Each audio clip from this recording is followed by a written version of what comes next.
সালাতুত তাসবিহ নামাজ কিভাবে আদায় করবেন এর নিয়মগুলো দেওয়া হয়েছে।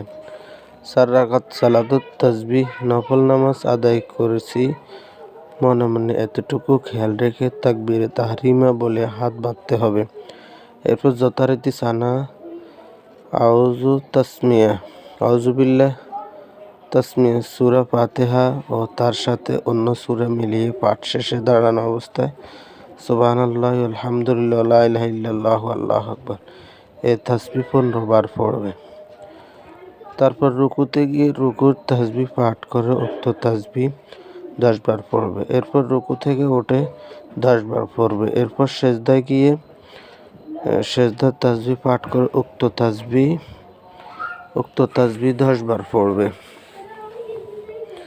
এরপর প্রথম সেজদা থেকে উঠে বসে 10 বার উক্ত তাসবিহ পাঠ করবে।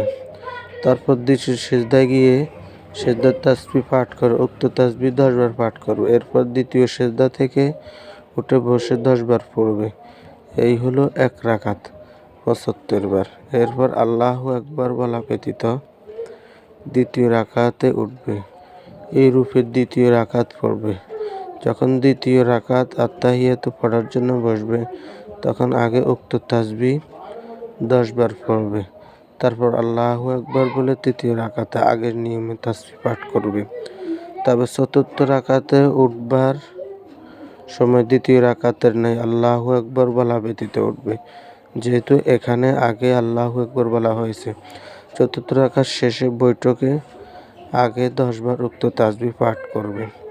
এভাবে 4 রাকাতে সর্বমোট 300 বার উক্ত তাসবিহ পাঠ করবে। কোনো স্থানে উক্ত তাসবিহ সম্পূর্ণ বা আংশিক ভুলে গেলে পরবর্তী যে কোনো রুকুনে আদায় করে নিলে হয়ে যাবে। এই হলো সালাতুত তাসবিহ।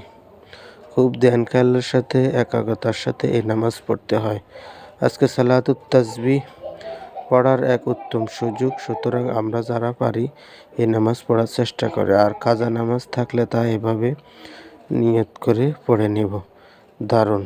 ফজর নামাজ আপনার কাজা আছে এবং একাধিক ফজর, জোহর নামাজ, অন্যান্য কোনো ওয়াক্তে নামাজ কাজা হয়েছে।